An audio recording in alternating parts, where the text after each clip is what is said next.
नमस्कार एवरीवन। आज हम सीखेंगे कि सूर्य भेदन प्राणायाम कैसे करना है। इसके अलावा मैं कुछ और पॉइंट्स भी कवर करूंगी, जैसे कि सूर्य नाड़ी और चंद्र नाड़ी और सुषुम्ना नाड़ी क्या होती है, इसका हमारे शरीर पर क्या प्रभाव पड़ता है, सूर्य भेदन करने के लाभ और हानि, मतलब कौन ये प्राणायाम कर सकते हैं और किसको नहीं करना चाहिए। यहाँ पे सूर्य भेदन प्राणायाम के हम 2 वर्जन सीखेंगे। पहला विदाउट कुंभक, जो कि बिगनर सूर्य भेदन प्राणायाम भी बोल सकते हैं, और दूसरा है विद कुंभक। हमारे शरीर में 72,000 नाड़ियाँ होती हैं, जिसमें कि 3 नाड़ियाँ प्रमुख होती हैं, सूर्य नाड़ी, चंद्र नाड़ी और सुषुम्ना नाड़ी। हमारा शरीर 2 पर्सनालिटी का कॉम्बिनेशन है। हम इस तरीके से समझ सकते हैं कि हर मनुष्य के अंदर अर्धनारीश्वर होता है।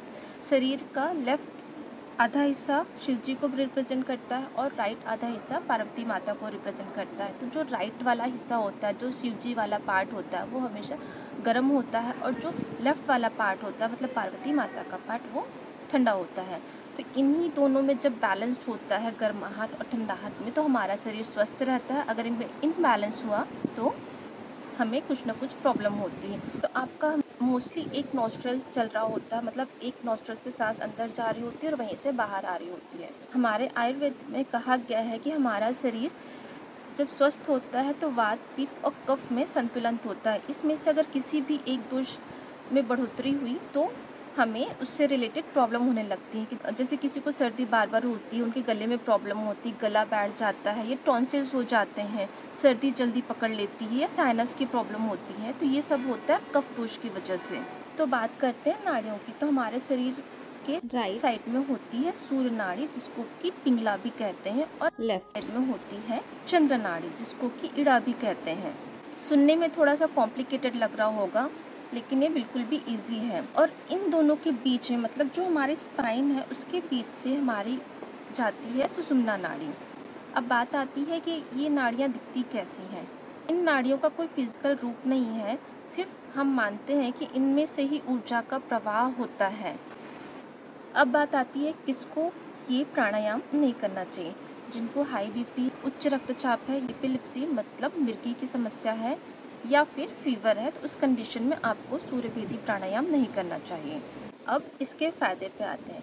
जिनको भी मेंटल डिसऑर्डर है, मेंटल डिसऑर्डर से मेरा मतलब स्ट्रेस, एंजाइटी या फिर डिप्रेशन है, जब वो ये प्राणायाम करते हैं तो उनको काफ़ी रिलीफ मिलता है। मतलब ये हमारे जो थॉट्स है उसको कंट्रोल करते हैं, जिसकी वजह से आपको स्ट्रेस, एंजाइटी या डिप्रेशन से बाहर आने में काफ़ी हेल्प मिलती है। और जिनको कि कफ दोष होता है, मतलब जिनको कफ की समस्या होती है, या फिर साइनस होता है, या फिर गला बैठा होता है, मौसम जैसे ही चेंज हुआ उनको कोल्ड हो जाता है, ऐसी पर्सनालिटी के लोग ये सूर्यभेदी प्राणायाम करते हैं तो उनको काफ़ी हेल्प मिलती है। तो चलिए सूर्यभेदी प्राणायाम शुरू करते हैं। इसके लिए आप किसी भी सहजासन में, सुखासन, पद्मासन, अर्ध पद्मासन या वज्रासन में बैठ सकते हैं। जिन लोगों को प्रॉब्लम है, घुटने में प्रॉब्लम है, नीचे नहीं बैठ सकते हैं, वो चेयर में भी बैठ सकते हैं।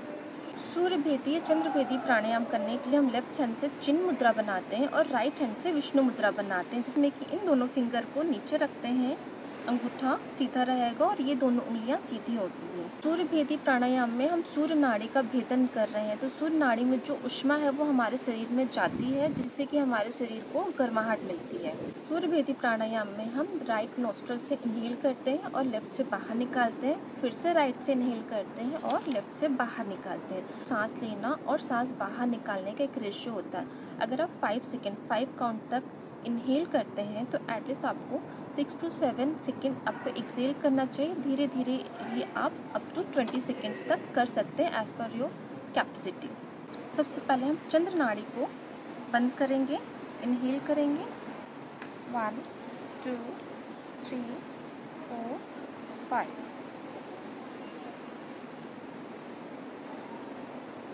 1 2 3 4 5।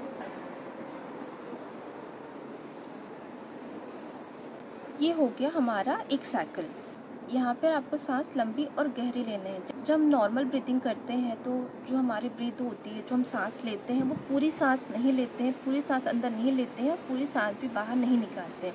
जब आप लंबी गहरी सांस लेते हैं तो आपकी बॉडी में ज़्यादा ऑक्सीजन जाता है और आपके ब्रेन को उतनी ही ज़्यादा ऑक्सीजन मिलती है। और जब आप गहरी लंबी सांस छोड़ते हैं तो जो बॉडी के टॉक्सिन्स होते हैं वो उतनी ही ज़्यादा मात्रा में आपकी शरीर से बाहर आते हैं। चलिए एक बार फिर से करते हैं। लेफ्ट नॉस्ट्रल को बंद करना है, राइट से इनहेल करना है।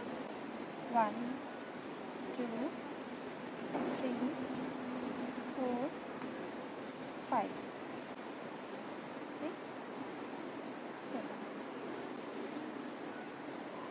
अभी हम करते हैं दूसरा वर्जन जो कि कहलाता है कुंभक के साथ। कुंभक का मतलब होता है होल्ड करना। ये दो टाइप के होते हैं, आंतरिक कुंभक और बाह्य कुंभक। जब आप इनहेल करने के बाद सांस को अंदर रोक के रखते हैं तो ये कहलाता है आंतरिक कुंभक। तो चलिए सूर्य भेदी प्राणायाम कुंभक के साथ करते हैं जो कि इसका वर्जन 2 है। 1 2 3 4 5 and 4। 1 2 3 4 5 and exhale। 1 2 3 4 5 6। प्राणायाम का सही समय सुबह का होता है, लेकिन कुछ लोगों की नाक बंद रहती है और कुछ लोगों की तो पूरी ब्लॉक ही हो जाती है। तो ऐसे लोगों के लिए मेरा सुझाव ये होगा कि आप दोपहर तक प्राणायाम करें जब आपकी पूरी नाक खुल जाए। और अगर नाक काफ़ी ज़्यादा ब्लॉक है और आप करना चाहते हैं तो प्राणायाम से पहले आप स्टीम ले सकते हैं।